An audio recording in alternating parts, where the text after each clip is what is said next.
Geeks and geekettes, ladies and gentlemen, boys and girls, senors and senoritas, gats and gittens, comic book fans the world over, from all over creation, welcome once again to another mind-bending, investigatory, soul-searching episode of Ask Chuck Dixon, where you get to ask me questions about what I do for a living, and what I do for a living is I write comic books. Let's not waste another second. Greg Augustin, while I have you, I recently came across a digital comic from Dark Circle Comics, formerly Red Circle Comics of Archie Comics, titled The Mighty Crusaders, The Lost Crusade. It was an anthology book from 10 years ago that had a tale about the comet written by you and drawn by Ken Hooper. How did you get that gig? How familiar were you with the MLJ Archie stable of superhero characters that include the Shield, the Hangman, the Web, contemporaries of the Golden Age, Superman, Batman, Captain America? I did a comic backup story. Maybe it was 8 or 10 pages long in the back of this very comic book. And the Archie people knew me because I'd worked on a failed project called The Governator with Stan Lee, the one that Arnold Schwarzenegger becomes a superhero, and then but in real life Arnold turned out not to be so much of a superhero, so they canceled the project while we were still working on issue 3, and they asked me to do some work with their Mighty Crusaders characters, and I was familiar with them. I bought some of them when I was a kid in the 60s and thought they were pretty lame. But then I bought they had a new iteration in the 80s, and I bought them. And hey, they were some good comics. And my favorite of all of them was The Comet. I forget who wrote it, but Carmen Infantino and Alex Nino did the artwork on a couple of issues, and it was really good. It was really sort of, more down to earth kind of cosmic hero. I don't know how to phrase, but I really enjoyed that issue, and I learned more about the Comet's past. And the Comet was brother to the Hangman, who was kind of a Punisher type character back in the day. And the Hangman died. A few weeks ago, I talked about the death of Mentor in the Thunder Agents and how that shocked me. But Mentor wasn't the first superhero death in comics. So the Hangman died back in the Golden Age. And what I liked about the Comet, he's kind of a mean character. He's a real cosmic Avenger type, like Nexus, like Zaylan. So when they said, you want to work on some superhero comics for us, I said, hey, this Comet guy, I like the Comet. So they just let me write a Comet story with the eye to doing a Comet mini-series. And so I lined up me and Scott McDaniel, and we were going to do a Comet mini-series. And I kept submitting storylines, but they kept saying, oh, we love this. And then they would have notes, and the notes entirely would change it. Then they would change their mind and go, well, maybe we don't like this anymore. How about pitching again? And so I would pitch again a different storyline. And they would do the same thing, notes, lots of talking on the phone, and then ultimately say, no, how about something else? And at that point, I gave up. The other reason I gave up was because they said they wanted to go dark. And as you said, the line is called Dark Circle Comics now instead of Red Circle. And it's like, yeah, don't we have enough of that dark crap in comics? I mean, why would you want to go there? Plus, the Comet, kind of dark on its own without getting any darker about it. Now, I don't remember what my approach was or anything else, but I know that I liked what I wrote, and I liked my approach to the character, and I'm really looking forward to working with Scott McDaniel again. But the people at Archie thought better of it, and I'll leave you there with that. You can formulate your own opinion on the folks at Archie. Okay, Gentle Savage. He wants to know, Mr. Dixon, do you have any advice on how to do a good plot twist? Yeah, plot twists are, you need them in a story. I mean, I'm a big fan of the deconstructed plot line. I think most good stories have a deconstructed plot line. Things just generally never go well for the hero of the story or the cast of characters you presented. And that's the basis of a good story. I mean, nobody wants to write about a day where everything went right. It's not interesting. Complications arise, obstacles, enemies emerge, difficulties ensue. And the best way to introduce them is unexpectedly. So there's your plot twist. That's the definition of a plot twist, something that happens that you did not see coming. But the thing to remember with plot twists is they require setup. When things just happen out of nowhere, I mean, and that can happen in a story. You want to have a bit of setup so that your plot twist has some resonance, and it can't just I'm showing here for those who are watching, or those who are watching can see what I'm showing you. I'm showing here for you who are only listening. It's a still from Psycho, from the conclusions, not the spoiler conclusion of Psycho, but the last scene in Psycho. And, this plot twist, surprise ending, big whatever, it required setup. And if you, and not only that, not only did it require setup, but it required the writers to write the setup in such a way that it didn't appear to be a setup for anything. It just appeared to be part of the story. And the best part of these kind of plot twists are they make you go back. They pitch your mind back to all of the clues that were laid beforehand. Like, oh, wow, I didn't see that. Yeah, I remember this. I remember that. And that's where this twist came from. So it's got to be set up. I'm showing a picture now, Once Upon a Time in the West. If you've seen this movie and you remember it, you remember these blurry flashback sequences. And it's like that's all set up, and it comes to like this crashing crescendo of a plot twist or a surprise ending at the end of the film that once again casts your mind back across the rest of the film, so that everything that Charles Bronson said, the very few lines he has in this movie, all of them have a new resonance because now you understand the context, and that's the way you go with that stuff. The Conversation, movie with Gene Hackman, another great example where you were not aware of the setup. The setup is hidden from you. Now, Once Upon a Time in the West, you're obviously watching a setup, but you have no idea what you're seeing or what relation it has to the story. In The Conversation, all you're exposed to is what the Gene Hackman character can see and hear. And he misinterprets what he's seeing, but Francis Ford Coppola makes sure that you misinterpret it too.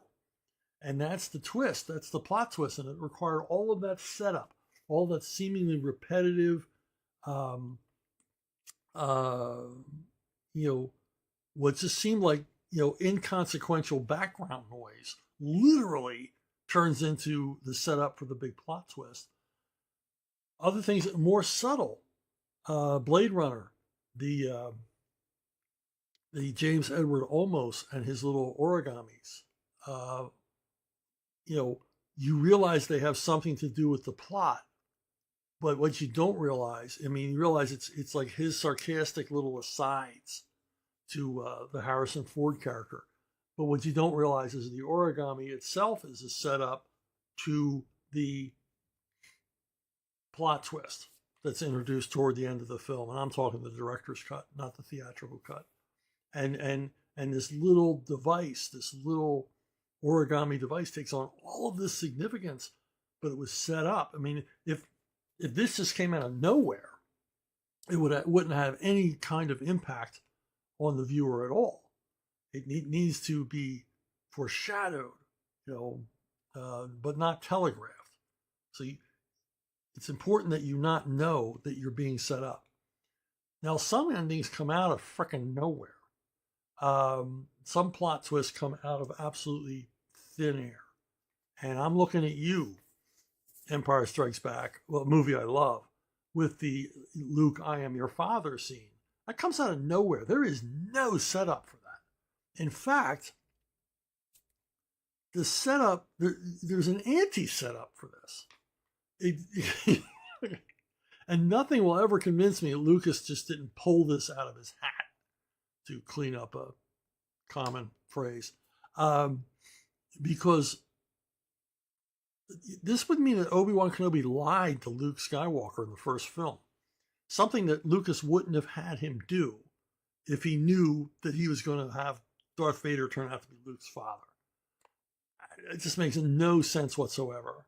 Also, the Luke and Leia possible romantic entanglement. I mean, he never would have gone there if this was the ending he was looking for Empire Strikes Back and this setup for the rest of the series.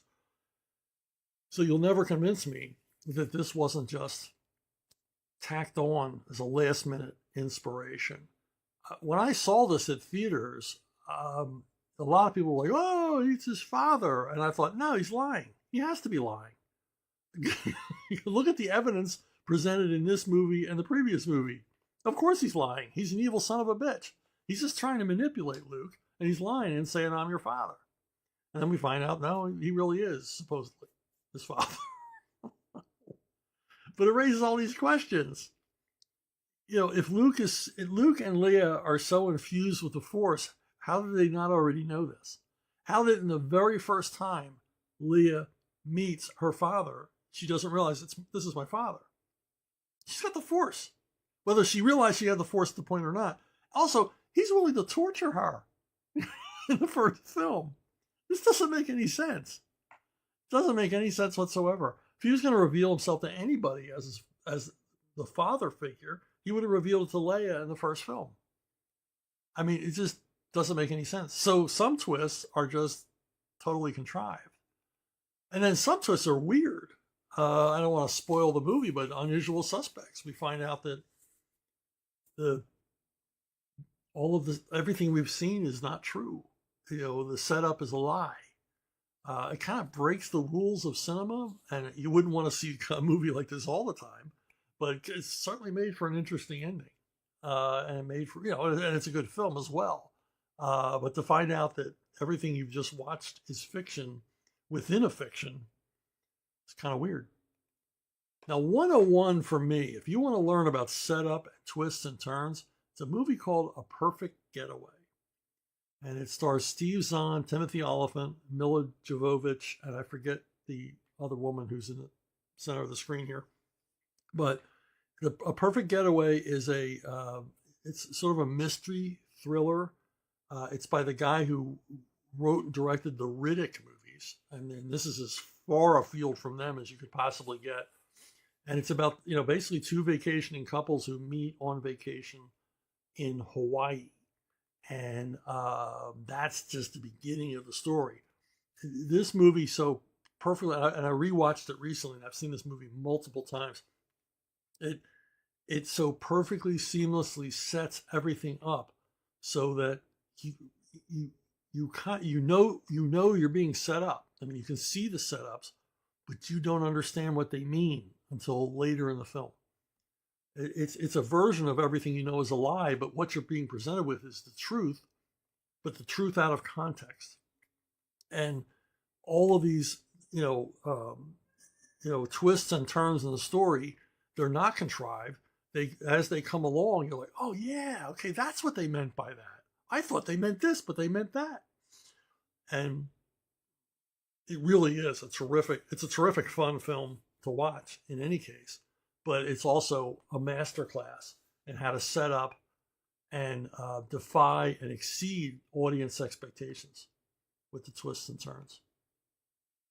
Twin spin. Didn't see that coming. Gentle Savage. He's back with, have you ever painted yourself into a corner when writing a story? If so, how did you get out of it? Well, good writers always painting themselves in the corner. You're always coming up with stuff. You're always writing checks you're not sure your ass can cash. It's called challenging yourself. And you can sit and outline. Well, I guess some writers do it. They sit and they outline until the cows come home. I can't do that. I can't do the outlining. I want to just get into it and just start writing. And, and then figure it out. And if it doesn't work, go back and rewrite. So, I've painted myself in the corner quite a few times. But the worst time I can imagine, it wasn't me painting myself in the corner. I've told the story before. It was my editors the publisher or the editor-in-chief. Um, Paul Paul Levitz wanted Oliver Queen out of the picture, and he wanted Connor Hawke to take over as Green Arrow. This was this second generation kind of thing going on at DC, where they replaced the original Flash, the original Green Lantern, and they were replacing Green Arrow with Connor Hawke, and they wanted Ollie out of the way. I don't know why, because I kind of like the fact that Ollie was still around in the book, father and son, world adventure kind of thing. And I like the conflicts between the two of them and the rest of it. But they wanted him gone. And initially, he was supposed to. They told me that he's in a trap. You have to put him in a trap that Superman can't get him out of. And I'm like, I don't know where this came from. Apparently, Paul Levitz loved this idea, and I don't know why Superman had to be involved at all, but he did. So I had to come up with a trap that would disable Oliver Queen. It basically would remove one of his arms, but and it was a trap that Superman could not get him out of. And so it took me a long time to come up with this one because of the Superman element. Traps are hard enough, but then you would think, oh, okay, yeah, you came up with this awesome trap, but Superman could get him out of that. You got to come up with one Superman couldn't get him out of. And so my solution was, Ollie's basically got his hand caught in this dead man's switch kind of bomb device. It's going to go off over Metropolis. And if he removes his hand from the device, it will go off and it will kill him. And the Superman shows up and doesn't know what else to do, so he uses his heat vision to amputate Ollie's arm and flies him away. And the plane explodes. And so we were going to have a one-armed Oliver Queen, and he couldn't be Green Arrow anymore, obviously, because you need two arms to fire a bow. So I figured all of this out, and then Paul just said, I changed my mind. I just want him to die. And so, okay, so I used the same situation, except Oliver, rather than get his arm cut off, he simply releases the dead man switch voluntarily and blows himself up. But that was probably the nastiest corner I've ever been painted in. And I'm not saying this in a resentful way. I appreciated the challenge. But boy, I wasn't easy to live with while I was trying to figure this one out. Triple spin! Another twist and turn for Mr. Savage. Gentle Savage is back with Mr. Dixon when it comes to all the new villains you created for Nightwing during your Nightwing in the 1990s. Which writers do you think have handled those villains you created the best in other Nightwing runs? Also, did other Nightwing writers ever ask you for advice on how to write those Nightwing villains you created during their Nightwing runs? No one ever contacted me to ask me, except I think I had a few conversations with Devin Grayson when she took over, because she was the writer who took over immediately after me, and she just had some questions about where I saw a couple of storylines going, because I kind of wrapped everything up, but I left her a couple of cliffhangers as well, and mostly I just said, look, however you want to resolve them is up to you. I just wanted to have a kind of a continuity. I didn't want to wrap it up to like, this is Chuck Dixon's last issue and everything gets sewn up in a bag, because where does that leave the next writer to go? So I said, I left you a couple of like dangling plot lines that are easily resolved. They were like either or, yes or no kind of plot lines. And but as far as who handled my villains best, I really can't remember. They didn't really consult with me, and I didn't really read the run after I left. But I gotta say, largely I don't like how they handled any of them, because they killed all of them. Lady Vic is the only villain I created for the series, and I created a lot of villains. Nightwing had his own rogues gallery, but it seemed like they made a concerted effort to kill every villain I created, but somehow forgot Lady Vic. And so Lady Vic survived the Nightwing apocalypse, the Nightwing Holocaust, she walked away from the carnage in One Piece to be in other comics. So I'm pleased about that. But all these characters I created, they purposely killed, and just in case they were to miss one, they nuked Bloodhaven and killed everybody else. Thankfully, Lady Vic was not an American citizen. She's probably somewhere else in the world. So she missed getting blown up real good by Dan DiDio. So yeah, it's kind of scorched earth. It's like, don't let the door hit you in the ass on the way out, Dixon. We're gonna take over your series and just flatten it. This is all post Devin Grayson. This is all the writers who took over after her short run. So here we go. Another question from GH392. Are you a fan of Master of Kung Fu? Do you think there could be a market exclusive to martial arts comics? Yeah, I think there could be a market for almost any kind of comic. I mean, look at manga. I mean, I think a line of golf comics would sell somewhere. Yeah, I mean, martial arts is, basically it's superhero stuff. It's lots of fighting and rough and tumble, and it lends itself well to the visual medium. And you got all kinds of stuff. You got Chinese Kung Fu, you got samurais, you got period martial arts things, you got martial arts fantasy stuff, you got modern day, chopsocky stuff. Absolutely. As popular as this stuff is and continues to be in movies, certainly be popular in comics. And was I a fan of Shang-Chi? Yeah, I read it avidly, both in his own comic and in Deadly Hands of Kung Fu. Never missed an issue of either. And I really liked Shang-Chi because, the Galassi artwork was terrific. It was really fun at the time. And Doug Mensch's writing on the title. He and Paul were a match made in heaven, because he took the series into like the James Bond territory. So, you had this wild globe spanning adventures with lots of fights and chases and all the rest of it. And then you had Paul's terrific artwork along, to really, really bring it home. And yeah, I was, like I say, never missed an issue, avid follower of it. And I was a big enough fan of Shang-Chi that I included him in my Marvel Knights run. I was basically told I could have Daredevil, I could have Punisher for Marvel Knights, and whoever else I wanted was up to me. And so I included Shang-Chi in the mix because like I said, I really liked the character and look forward to a chance to write him, because I like the martial arts genre. I mean, I generally like to see any genre explored other than just superheroes in American comics.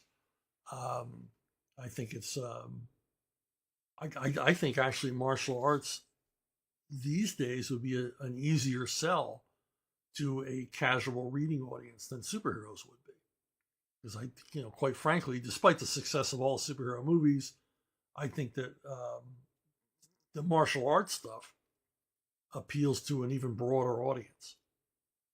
So there you go. Now we got Jamal Sandler. He wants to know, do you ever deal with self-doubt in writing? In my beginning stage of my comic book writing career, and I definitely feel it sometimes after finishing looking over a script I've finished and constantly want to change things. How do you overcome the sense of self-doubt and fear of sharing to others? Well, you just have to. Don't think about when you're finished with a job, don't think about the job you just finished. Think about the next job. If you're going to be a professional comic book writer, you're going to be piling up stuff behind you, and you're going to get better at it. Everything can't be perfect. Plus, you're in a collaborative medium. You're working with an artist. If there's some deficit or problem in your story, either your editor or your artist is going to bring it up to you. And it's just like, if you've ever been to art school or met someone who's been in art school, and they tell you never throw away your drawings. Even if you do the crappiest drawing in the world, keep it. Because how are you going to know that you're progressing? The point is, if you're in art school, you draw. And over time, if you have talent, you're going to get better. And you have those, really lousy early drawings of yours to look back on and go, wow, I really have improved. I really learned something. I'm better at this than I was 6 months ago, a year ago. And the same thing for writing. You're going to learn as you go along. You can't just get a degree in English literature and instantly you know everything about writing. It's not possible. It really is a hands-on, more of a mind-on, but a hands-on kind of thing. You have to just go for it. And as far as confidence, I mean, these are your ideas, and you're presenting them. Your only concern is, was my idea any good? Don't worry about that. Did I present my idea well? That's your biggest thing. And I've said it before. I'll say it a million times. You need an even mix of ignorance and confidence. You need the confidence in your work. This is my idea. I'm going for it. And you need the ignorance. It's granted to you that you don't know what you're up against in a competitive field, incredibly competitive field. You have to ignore the fact that it's incredibly competitive, and that there are hundreds and hundreds of writers who are already 2 laps ahead of you. You have to forget all that. Like Han Solo said, never tell me the odds. And the thing about writing, confidence in your writing, is you came up with this initial idea. You thought it was good enough to explore. You thought it was good enough to spend the hours and days and weeks and months, or however long it took you, to reach a finished script, to have something ready to go, a plot line or a full script story to hand to an artist, and you thought it was good enough. Every artist, or every writer, I should say, as you're working, particularly, I mean, I've learned this in novels. It happens all the time, but it can happen in comics as well.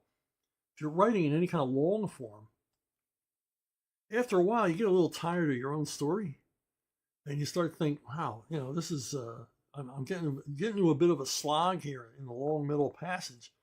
Maybe this idea wasn't that good to begin with. That's only because you're spending all the time with it. By the time you get to the middle of a long form work, you're standing too close to it, and you can't see it. And what you have to remind yourself is that I'm the only one that knows this story. It's up to my readers or whoever to decide whether it's good or not. And it's all going to be a surprise to them. I mean, I've written stories that I thought were okay, and people have gone crazy about them. They love them. I'm like, wow, I mean, I thought that was a workable story, but boy, these, some people really thought this was great. I mean, they really, really enjoyed it. And you don't know that sitting there writing it, because you're just putting your ideas out there, and hopefully they're fresh ideas and new ideas, and they're heartfelt. There's lots of edge and heart in your work. And, you just got to put it out there. You can't be afraid to put it out there. You have to, be anxious to put it out there. You've got to be eager to get an audience to take a look at this stuff. And if there are things they don't like, and there's always going to be things somebody doesn't like, like they say, never read the comments. In every bad review, you remember the rest of your life. Every good review, you dismiss. But you just got to get out there and do it. If you've got a burning in your gut to tell stories, you've got to satisfy that urge. You've just got to do it. And some things are going to hit and some things aren't. And that's just the way it goes. And it's like, better luck next time. We'll get them next time. I've heard that a few times recently. We'll get them next time. Just don't worry about what anybody says or what anybody might say or anything else. There's always going to be haters who don't like what you're doing because they wish they were doing it, quite frankly. But it's just something to deal with. It's like writer's block. You only get writer's block if you acknowledge writer's block. Just don't acknowledge the incompetence. Don't acknowledge that there might be something wrong with your work. I mean, I don't know where. I mean, I was the most ignorant guy you've ever want to meet getting into writing. I didn't know anything. I had no idea what I was up against. And, I would talk to other people, artists and writers. I knew a lot of creative people back in the day. and they would have a bad interview or a bad review of their work, and they would just be down, just down, like, oh, well, I'm wasting my life. I'm never going to make it. I had the exact opposite reaction. I would leave like a bad interview or a bad pitch in children's books or comics and go, I don't know what they're talking about. They're idiots. I'll show them someday. This is a great idea, and I know it's a great idea, and I'm going to stick with it to the end.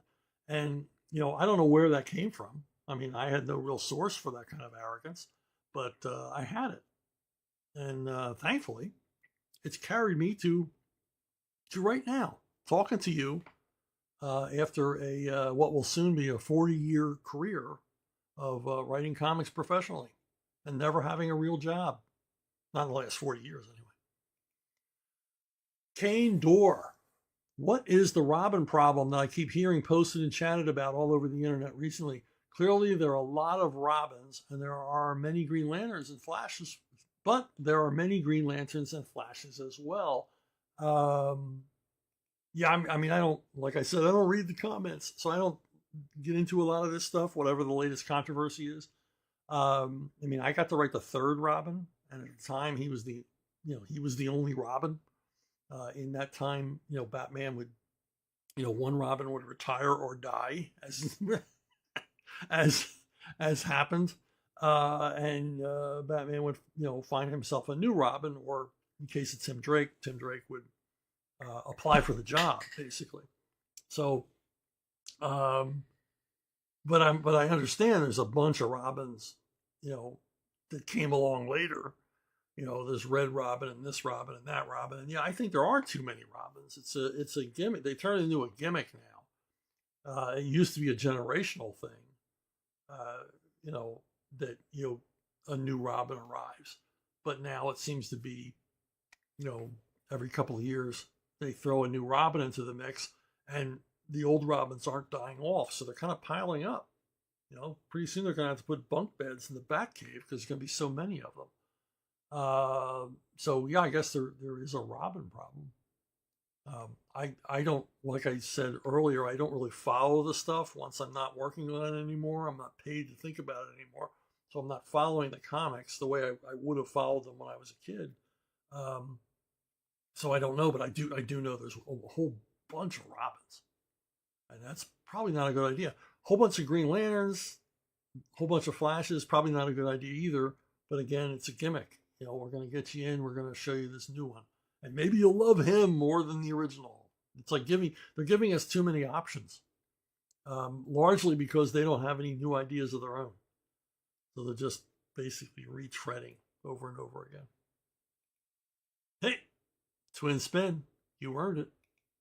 Kane Dorr is back with something I think is missing from the Batverse are almost Robins. When you think of all the people who didn't get the job, get cut from the tryouts, didn't make the team in every industry and every sport, to me, it seems like there should be a handful of almost Robins who got pretty far into the process, but ultimately didn't work out.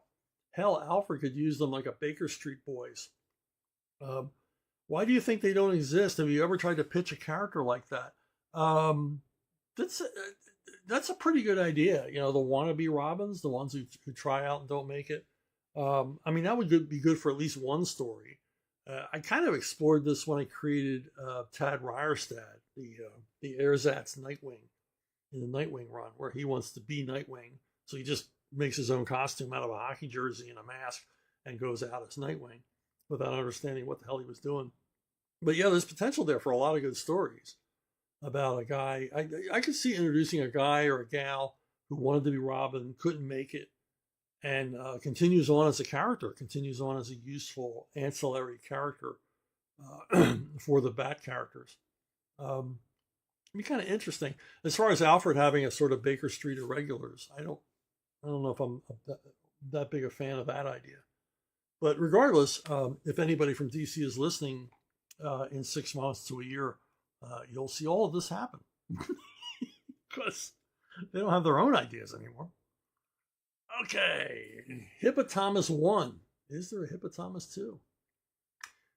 I thought I'd mention how much I enjoyed reading the Secret 6 issue from the Tangent line of comics that DC did back in '97.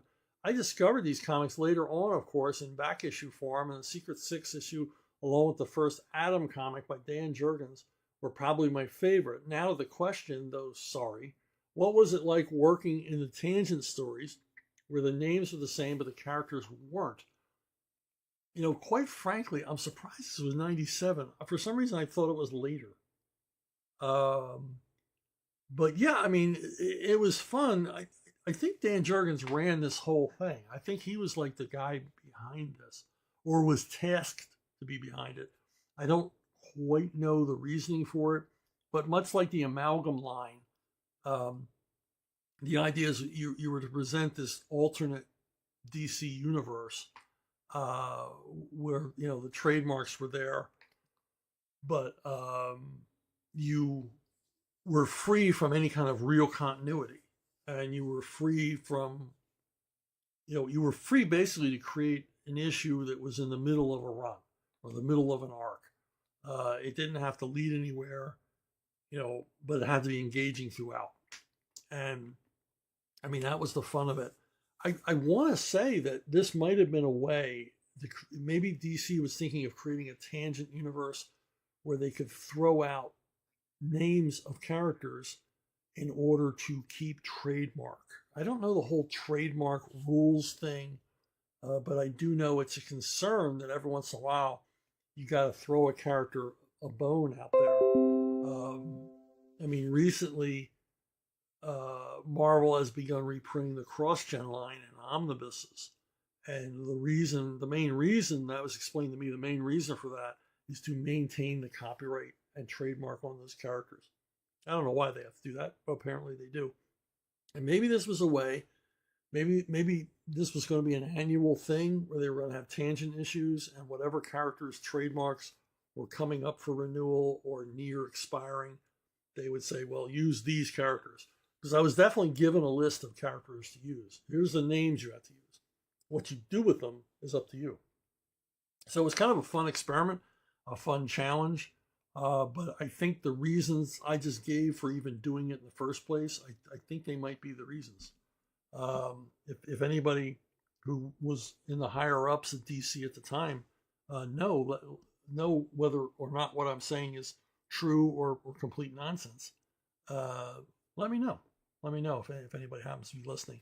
But that's the only reason I can think of for doing this and doing it once, because even though we did it one time, think about it, dozens and dozens and dozens and dozens of characters were used in the various issues done by the various people. And for me, the biggest thing is I got to work with Tom Grummett again. Always a treat. Bat Neal, Mr. John Morgan Neal. Many a TV show is based from movies, some more obvious than others, some more successful than others. I like to hear some chin wagging about this subject in general, and perhaps some specifics of the following examples. The Odd Couple from The Odd Couple, MASH from MASH, McCloud from Coogan's Bluff, Doctari from Clarence the Cross-Eyed Lion, Dukes of Hazzard from The Moonrunners, Sugarfoot from The Boy from Oklahoma. Yeah, I mean, a lot of TV series are based on movies, especially back in the day. And I remember The Odd Couple. I love the movie. I was never a big fan of the TV series. I knew people that were. I knew people that never missed it. But for me, Jack Lemmon and Walter Matthau were the alpha and omega. There was no reason to ever recreate this. And I was perfectly happy with the Odd Couple movie being the only story of Felix and Oscar. Certainly audiences were happy with that, as was revealed when they tried to do a sequel. Nobody went to see it. But yeah, I mean, certainly Tony Randall and Jack Klugman were terrific in their roles. I've seen a few episodes. I was over at other people's houses at the time, and they had it on. And it was, it was funny enough, but not funny enough for me to watch it every week. MASH, another one. MASH is a movie I wasn't really that big a fan of. I mean, it was like, oh, it's an anti-war movie. It's like, no, this is just a goofball comedy, uh, trying to be, basically mocking serious material. Uh, Bridge on the River Kwai is an anti-war movie. This is whatever. This is a '60s movie, and I wasn't a big fan. I saw it at the movies. Um, Strangely, I saw it at a double feature with Burn. So that was the marquee: MASH and Burn. Could have been one movie.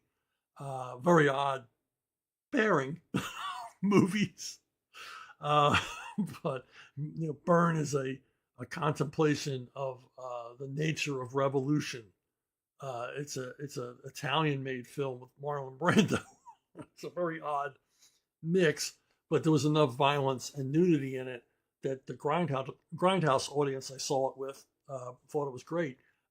They liked MASH too for some of the same reasons. But the TV series MASH, I watched it. Everybody watched it. It wore thin with me after Wayne Rogers left. I thought the show took itself way too seriously after Wayne Rogers left, and I didn't like a lot of the characters, and it just kind of, it wore out its welcome for me because it was just snark humor, and just predictable, and also because it was dealing with a serious subject matter, wounded GIs, not the greatest source of comedy in the world. So, Coogan's Bluff to McLeod. And Coogan's Bluff, I remember seeing Coogan's Bluff at the same grindhouse, and it's a fast play Clint Eastwood movie, one of his early Malpazzo productions, and it was obviously made on the cheap and made hurriedly. Despite that, I like it. I like the fact that it's kind of understands this is a B movie, and we're not going to, we're going to indulge all the B movie sensibilities. And, Eastwood is great in it. There's some great action, great locales. Don Siegel directing, always a good time. Not my favorite Clint Eastwood movie, but certainly solid. But then the concept of it, that a sheriff from Arizona is brought to New York, fish out of water kind of deal, gets adapted into McLeod by Glenn A. Larson, who's famous. It's funny that his name is Larson because he's it should be short for larceny, because Glenn A. Larson would steal ideas from anybody. He was famously once punched out on the set of Rockford Files by James Garner because he wanted him, and he had stolen a bunch of music, and he had stolen an entire storyline from Rockford Files for a show he was producing, even to the point of casting the same actress to play the guest star role. It's exactly the same story. And Larson came around to the Rockford Files set. They asked Garner, like, hey, let's make amends. We're both in the business. And he just wouldn't let up until Garner decked him, knocked him to the floor. Larson famously would steal from anybody.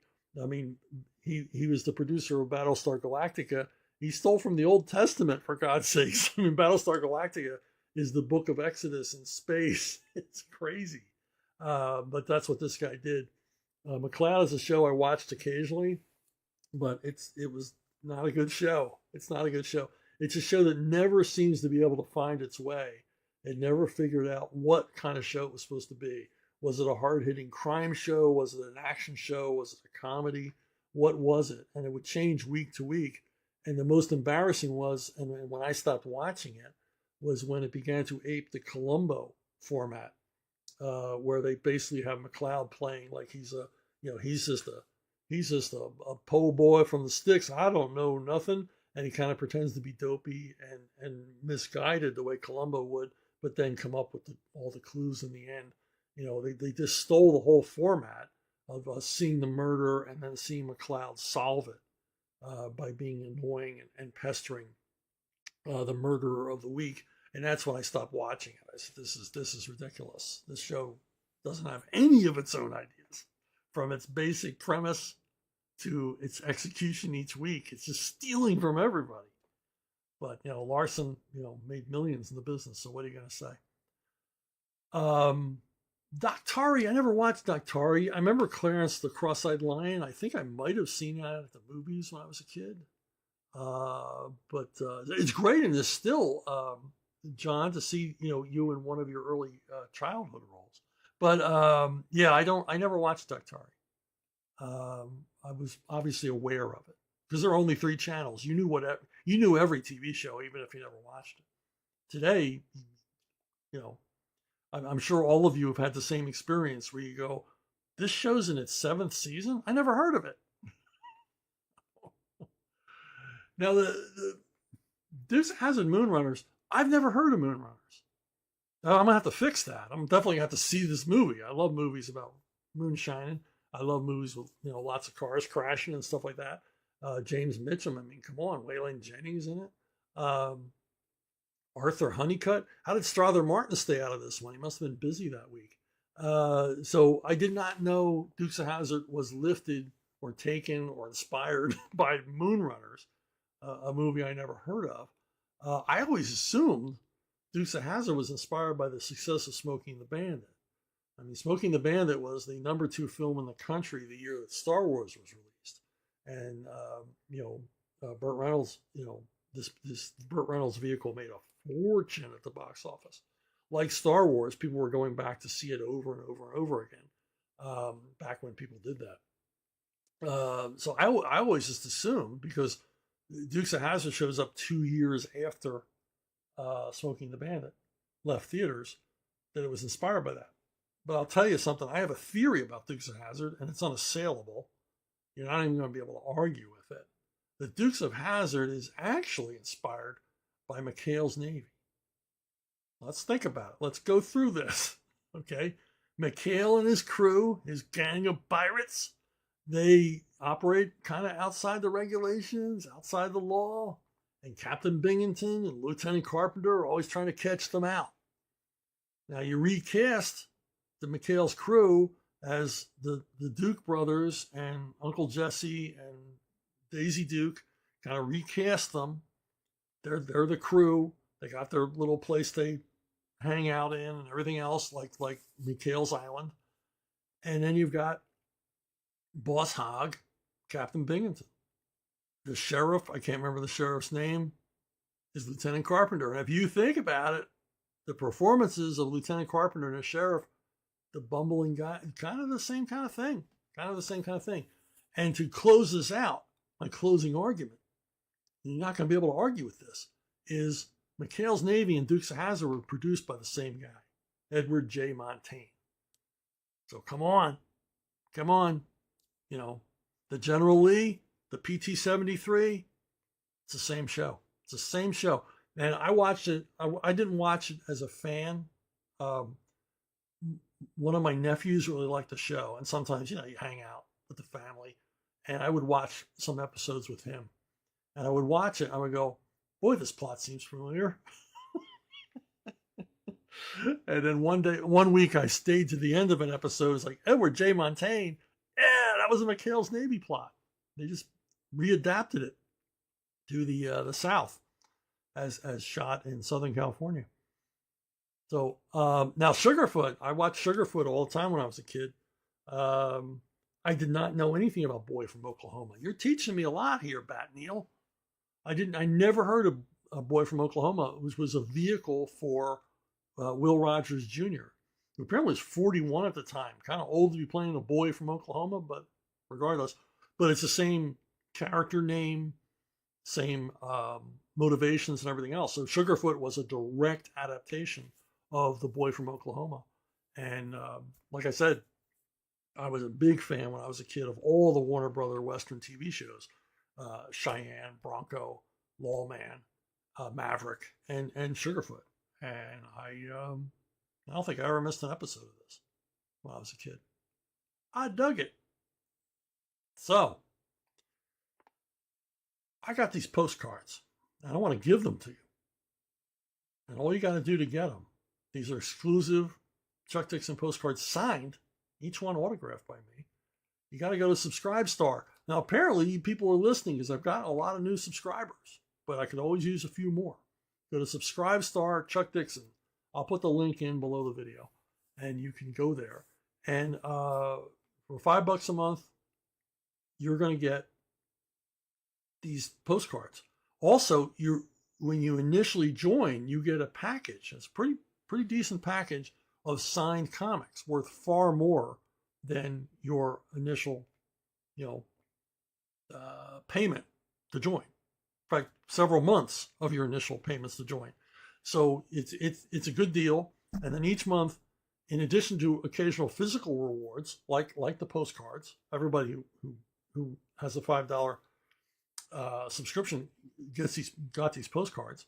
You'll also get other physical rewards, throughout the year. The very first, I think it was My Sister Suprema. The very first My Sister Suprema book went out free to subscribers.